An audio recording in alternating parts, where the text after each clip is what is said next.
Imagine this. You're driving home from school or work next Monday, and you tune in your radio, and you hear a little blurb about a village in India where 3 or 4 people have suddenly died from a mystery flu. A flu that's never been seen before. You don't think too much about it, right? I mean, people die every day. There's stories like this on the news every day of your life. But coming home from church the following Sunday, you hear another spot on the radio. Only now they say it's not just 3 or 4 people who are dead, but 30,000 people dead in the Black Hills of India. Everybody's wondering, how are we going to contain this thing? They send over some expert doctors to study it. Following morning when you wake up, you hear it's not just India now, but Afghanistan, Pakistan, Iran, Iraq, Turkey, this thing's spreading throughout the world. And that's when the president of France makes an announcement that shocks all of Europe. He's closing the borders. Nobody in, nobody out. But it's too late. And that night, as you watch CNN, you hear a little spot about 2 women dying of the mystery flu in a hospital in Paris. It's come to Europe. Britain closes its borders, but it's too late. And the disease breaks out in Liverpool, Southampton, London. And all of a sudden, everybody's wondering, what if it comes to America? That's when the President of the United States makes an announcement. He's closing the US borders. No flights in, no flights out.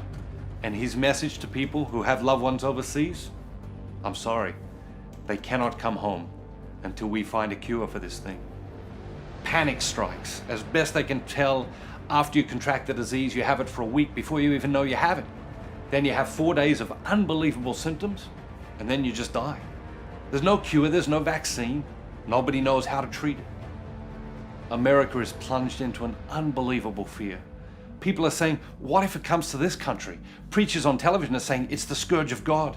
And on Wednesday night, you're at church for a meeting when someone comes racing in from the parking lot screaming, turn on a radio, turn on a TV. The announcement is made. A man is dying in New York City of the mystery flu. It's come to America. Within hours, the disease envelops the country. California, Oregon, Arizona, Texas, New Mexico, Florida. It's as if it's just sweeping in from the borders. People are working around the clock, trying to find an antidote, but nothing is working. Then all of a sudden, the news comes out. The code has been broken, cure can be found, a vaccine can be made. But it's going to take the blood of somebody who hasn't been infected. And so you and I, everybody, asked to do just one thing. Go to your local hospital and have your blood tested. Sounds simple enough. So you head down to your local hospital. Sure enough, by the time you get there, it's late Friday night. They got long lines of people, and they got doctors and nurses coming out and taking blood and putting labels on it. And they take your blood and they say, wait here in the parking lot until we call your name. But they're not calling any names. They're just taking blood. Everyone who shows up, they're just taking their blood and taking the blood into the hospital. And they're not calling anyone's names. And you sit around and you wait, scared, wondering, what on earth is going on here? Then all of a sudden, someone comes racing out of the hospital, screaming a name and waving a clipboard. You don't hear them at first. They scream a name again. You don't hear them again. But then your son, he tugs at your jacket and he says, that's me. That's my name they're calling. Before you know it, they've grabbed your son, they're racing him into the hospital. You run after them, you say, wait a minute, hold on, where are you going? What are you doing? That's my son. They say, it's okay. We think he's got the right blood type. We just need to check one more time. 5 tense minutes later, out come the doctors and nurses, crying, hugging one another. Some of them are even laughing. It's the first time you've seen anybody laugh in more than a week. And an old gray-haired doctor comes up to you with an enormous smile and he says, thank you. Your son's blood? It's perfect. It's clean. It's pure. He doesn't have the disease. We can use it to make a vaccine and put an end to this thing once and for all. As that news begins to spread across the parking lot, people begin to scream and pray and laugh and cry. But then the gray-haired doctor, he pulls you and your spouse aside and he says, can I see you for a minute? You step over and he says, we didn't realize it would be a child, and so we're going to need you to sign a consent form. You don't think too much about it. You begin to sign the form, but as you do, you realize that there's a box for the number of pints of blood to be taken, and you notice that the box is empty. So you look up at the doctor and you say, "How many pints?" The doctor looks away. He says, "We didn't realize it would be a child." You look at the doctor again and you say, "How many pints?" And that is when the old doctor's smile fades. He says, "We're going to need it all."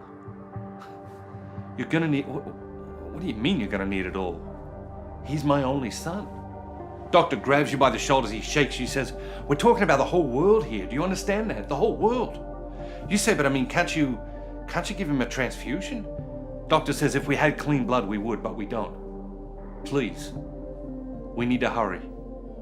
We need you to sign the form." What would you do? Well, you sign the form because you realize it's the only thing to do. And then the doctor says to you,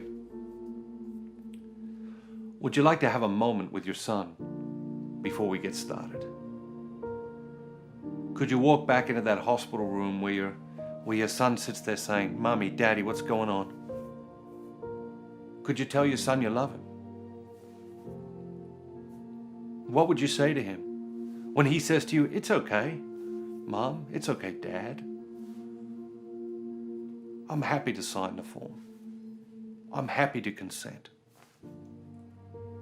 I'm happy to lay down my life so that others can live.'" And then when the doctors and nurses say, "We're sorry, you'll have to leave now. We have to get started. Millions of people are dying all around the world." Could you leave? I mean, could you leave? Could you just turn around and walk out while your son sits there saying, "Mommy, Daddy, where are you going? What's going on? Why are you leaving? Why have you abandoned me?" And then next Sunday,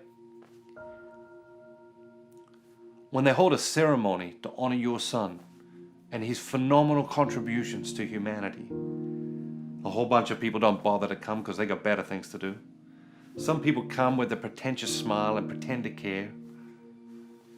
And another bunch of people sit around and say, "This is pretty boring." Wouldn't you want to say something? I mean, wouldn't you want to stand up and say, "Excuse me, I don't know if you people are aware of it or not, but my son, he died so that you could have the incredible life you have." Maybe that's what God wants to say. Maybe we need a new perspective. Maybe we need to get out of our self-centeredness, our self-absorbedness. Maybe we need a perspective other than what's in it for me.